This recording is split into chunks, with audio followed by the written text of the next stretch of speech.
The deafening silence that settles over Tehran is no longer punctuated by the distant explosions of missiles and unseen shudders of discontent. In mid-June 2025, when Israeli airstrikes showered Iranian military installations and media outlets across central Iran, Iranian cities saw something much deeper than bombings: a virtual shutdown of the internet. Cybersecurity reports report connectivity dropping by an astonishing 97%, a crude intentional move by the regime to strangle the stream of news, video, and collective outrage. The shutdown itself is nothing new. It is a copy of the earlier shutdowns during the 2019 and 2022 protests, but its correlation with foreign hostility is an ominous start to a new chapter of domestic repression under intense pressure. Behind the rocket salvos is a deep void. Internal Iranian political instability is seething. Ordinary Iranians, teachers, farmers, nurses, truck drivers, and bakers have held daily countrywide protests since 2025, fueled by paralyzing inflation, electricity shortages, and all-time high gasoline prices. Over 155 cities called synchronized walkouts in May alone, which congested supply corridors and communicated a deeper feeling. It's no longer just a hijab law problem, it's a protest against a state that didn't deliver the bare essentials. In Tehran and beyond, rumors circulate of elite flight, rumors of return by such former officials as Rouhani or Zarif, or of one-time silence players within Evin prison being released to guide transitional leadership. But the regime resists with steel. Public protest gives way to arrests, severe sentencing, sometimes even to death, and a constricted stranglehold through repression online. Iran remains the world's busiest executioner, frequently condemning ethnic minorities and women's rights activists. Tribunals, torture, and the death penalty are reported by Amnesty and Human Rights Watch as being employed by the state as weapons of repression against its populace.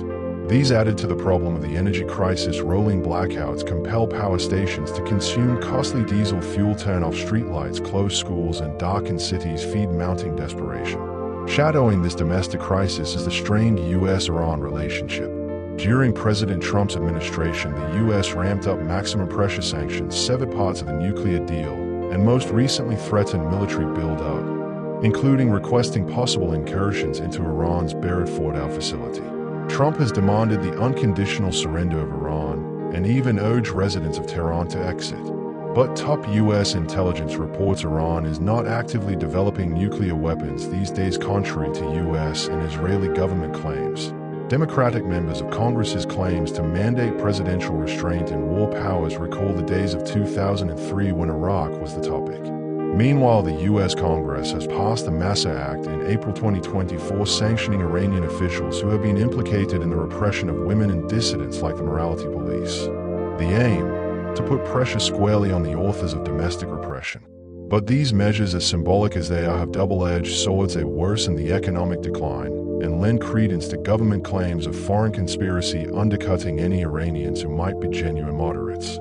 This mix of internal splits, strangulating sanctions, and mounting external military pressure has placed Iran on the breaking point. Regime collapse, however, does not mean disintegration. The Revolutionary Guard remains intact, security institutions are still standing, and popular opinion is torn between dying to fight another day and hoping to achieve deep reform. For Iranians on the street, the problem is not so much if change is needed, but how to stay on this snowball without driving the nation into anarchy. Iranian foreign policy for decades has had one unshakable axis: its ideological and strategic rivalry with Israel.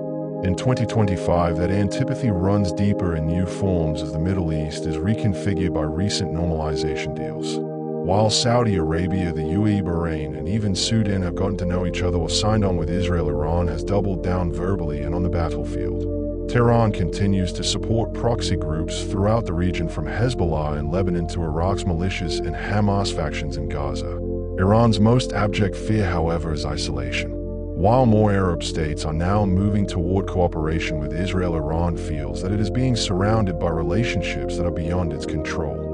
The Supreme Leader's 2025 sermons continue to brand Israel as a cancerous tumor, but inside Iran, tiredness is growing. Young Iranians and cities in particular don't care for or are positively inclined towards peace with Israel, and look more to economic dependence and modernization than the ideology strife of old. Such are death or Evin prison solitary confinement words for those who dare to speak them. Western diplomatic efforts have come to a halt. Negotiations for the reinstatement of the 2015 Joint Comprehensive Plan of Action, JCPOA, the Iran nuclear agreement have irreparably disintegrated.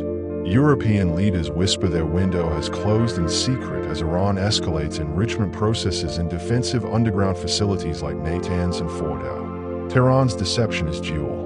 Globally, it is playing the victim card in a matter of sanctions and imperialism. At home, it is selling rebelliousness as patriotism, twisting every clash with the West or Israel as a show of its might. But there is another reality behind the doublespeak. Iran's economic straitjacket is tightening up. The typical Iranian household devotes more than 60% of its 2025 monthly budget to food and fuel.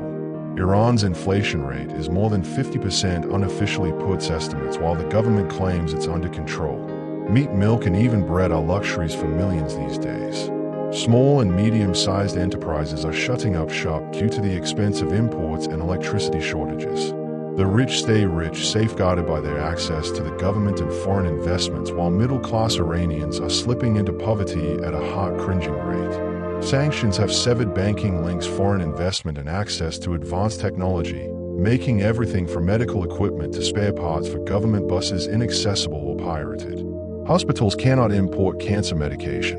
Workers in factories are not paid, while belatedly paid. Universities face rolling power cuts as machines are idled and foreign research connections are broken. Meanwhile, the regime is able to scrounge up billions to fund local militia missiles and spying technology to monitor its own citizens. Every rial that goes into geopolitical aggression is a rial that isn't spent on education, medicine, or infrastructure. Children learn about martyrdom these days instead of algebra. Small towns bustling with life and promise now teeter precariously on the foreign-based relatives' remittances or black market exchange. The economy, rocked by corruption and misrule over decades, now continues to be kept alive on life support, not only a function of foreign plot but also political obstinacy and system failure. That's what most Iranians get. But to say so out loud is still an act of resistance. Iran's streets no longer burn in fits of protest in 2025 now, they simmer with chronic resistance.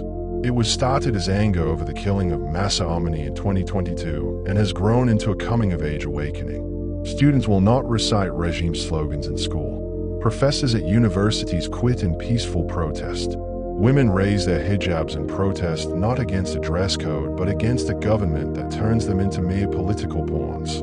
In Isfahan, Shiraz, and Rasht, anti-government graffiti multiply faster than the regime can cover them up. And every week there are new videos leaked, grainy but telling, of security forces dragging, beating, and shooting civilian protesters. Those brief clips are all the evidence of state brutality. They are dangerous to capture, however. Iran's internet outages are no longer exceptional extremes, standard instruments of oppression. Deep packet inspection and traffic throttling make uploading video nigh on unfeasible. Foreign websites get blocked or throttled. VPNs and virtual tunnels only allow transmission what it cares, however, but users get traced. The regime has spent a lot on Chinese model cyber monitoring, facial recognition behavior, and keyword monitoring, and entire neighborhoods are covered virtually 24/7. The state media is the docile mouthpiece. Rather than reporting on police shootings or in prison torture, it regurgitates propaganda about Western plots, Zionist penetration, and morality victories. Independent reporters have been driven into exile or into prison. More than 65 Iranian reporters have been imprisoned without trial. Reporters Without Borders has enumerated in 2025 alone. Activists on the net who provide constant criticism of the state, even coded ones, go missing. Some are found dead under suspicious conditions later. Others appear weeks later on TV, coerced into confessing crimes that never existed, parroting hastily penned scripts in terror. There is no silence imposed, though, among Iran's youth. They are the generation born entirely in the Islamic Republic, but the most worldly. They follow international news on Instagram. They learn about how democratic revolutions happen through subtitled TikTok clips.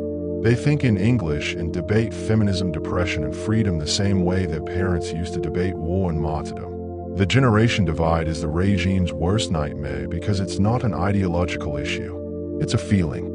In secret book clubs, underground, and encrypted chat rooms, Iranian youth argue over what the future of Iran will hold. Some see a secular republic. Others a restored monarchy. Few are concerned with labels. Dignity, work, freedom of expression are what matter. Their protests are not necessarily heard. Others are as innocent as hearing a forbidden concert in a taxi, as discreet as strolling hand in hand down the streets, or as brave as staying when you can go. They have paid a heavy price. Expulsion, surveillance, police raids, coerced confessions, prison. Now fear goes both ways. For the first time in decades, the regime is afraid of its own people, especially its young. Because they are no longer marching to ask for permission. They are demanding a new Iran. In the battle for the truth, Iran's regime has established an empire of deceit. State media like IIB, Islamic Republic of Iran Broadcasting, and affiliate networks broadcast hours of material each day, selling propaganda as national pride. The machine has intensified its strategies both for local and global audiences through slick documentaries, social media automatons, and even computer-composed news clippings. By 2025. Domestically, it teaches Iranians that economic hardship is a product of foreign interference, that protesters are mobilized by CIA string puppets, and that the West is jealous of an independent Islamic model. Internationally, it presents itself as the voice of oppressed people, appealing vaguely anti-imperialistically in Africa, Latin America, and Asia. Facts speak otherwise. When Free Iranian reporters file authentic video, empty supermarket aisles, protester woundedness, schoolchildren beaten for resisting dress codes, it is instantly labeled by the state as false or manipulated by Zionist agents. Western media, flawed as it is, gives comprehensive probes, measurable figures, and eyewitness testimony. BBC Persian and Iran international broadcasts from London and Dubai are banned in Iran, but widely viewed through satellite dishes and mirror sites. They are lifelines to millions in search of the truth. But it is dangerous to listen. To own a satellite dish or to be caught watching foreign news means risking heavy fines or imprisonment. It's a war of information that isn't just confined on televisions and cell phones, it's a tool of geopolitics. With tensions between Iran and the West mounting, the story is as precious as the weapons. And nowhere is that truer than in the realm of global oil politics. Iran has some of the world's largest proven reserves of oil and gas. Yet domestic incompetence and sanctions have ravaged production. Yet in 2025, Iran is still a heavyweight card in the energy card game of the world. As hostilities erupt in Ukraine and tensions across East Asia increase, oil markets become increasingly unsettled. China and India buy Iranian crude in quiet backdoor fashion, occasionally at prices below sub-market, dodging U.S. sanctions in the form of third-party firms or high-tech barter deals. Iran's black economy supports it. It also gives Tehran some bargaining power. When the Strait of Hormuz, a choke point for 1/3 of all global oil flows, is in jeopardy, the price of oil in the world rises. Iran is well aware of it. It doesn't even have to fire a missile. A warning shot, a naval drill, or even a cryptic Revolutionary Guard speech can shake markets. That's right, the regime uses oil as sword and shield. It subsidizes gas on domestic soil heavily in an attempt to placate citizens, albeit at the expense of draining the national coffers. Overseas, it plays a charade of victimhood when the oil taps are cut off, but secretly funds smuggling syndicates and builds regional oil blocks with Venezuela, Russia, and even some Gulf states through surrogates. The game is cynical but brutal. Iran doesn't sell oil, it sells uncertainty. And in a fossil fuel-dependent world, still uncertainty is power. Contemporary life in Iran today is living 2 centuries at once. They are educated and internationalized on one side, but ethnically mixed on the other side, but led by a leadership that is seemingly time-warped, unmovable, theocratic, and thin-skinned. The result is a debilitating psychological weight that penetrates deeper than poverty or oppression. It's the intellectual exhaustion of acting. Acting to agree. Acting to comply. Blindness, playing dumb when your freedoms run out day by day. There are millions of Iranians carrying an unspoken grief, a sense of lost potential. They turn to their peers in Europe, South Korea, or even to their very own close neighbor Turkey, with more open lives, establishing businesses, boarding planes, and jetting away, debating politics openly. And they ask, why not us? It's a lament that afflicts the middle class, but particularly the young. So many young people nowadays imagine not prosperity in Iran, but flight. Canada, Germany, and Australia are accepting record numbers of asylum applications from Iranian students and professionals. Homes and property are being purchased to obtain visas. Doctors, engineers, artists. Iran is crying out for these individuals are leaving, and the ones who stay are often left trapped in depressions, anxieties, or drug addiction. Suicide attempts, especially for women and young people, are mounting. The government officially denies it, but the numbers don't lie. But even where there seems to be no hope, hope somehow persists. The Iranian women's rebellion against hijab and detention is no longer figurative, it is a revolution. It has facilitated other movements, environmental activists, and Khuzestan oil South labor activists. Paintings are smuggled out on the web, films are released anonymously as censored short films, musicians secretly record albums that become viral overseas. They are silenced domestically, yet their voices are heard abroad. And the world is paying attention, if slowly.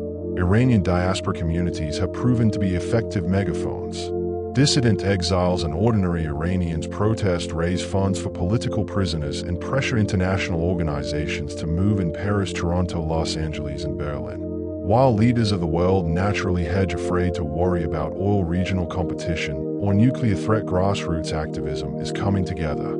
Human rights activists, student organizations, and cyber dissidents are doing what governments won't, holding the Islamic Republic accountable. The regime itself, even now powerful, is becoming increasingly illegitimate. It is led by geriatric men, its ideology increasingly discredited, its economy collapsing. And while it still possesses weapons of repression at guns, prisons, propaganda, what it no longer possesses is credibility. Even children sense the falseness. Change is not yet certain, however. Revolutions can fail. The oppressors may learn to change. Foreign intervention can derail genuine movements. But what's happening in Iran is not protest, but a slow, torturous change of national awareness. Finally, the fate of Iran could not be welded in one great explosion of revolution, but through the slow bleeding of nerve. One unsegregated woman shopping in the bazaar of Tehran, one child typing codes to circumvent the censorship, one father who refuses to turn in his neighbor to the authorities, one painter hiding a painting from men at the border patrolling. The Islamic Republic has built walls of intimidation, but when fear is shattered, it spreads as light. And in the current moment throughout Iran, light is seeping.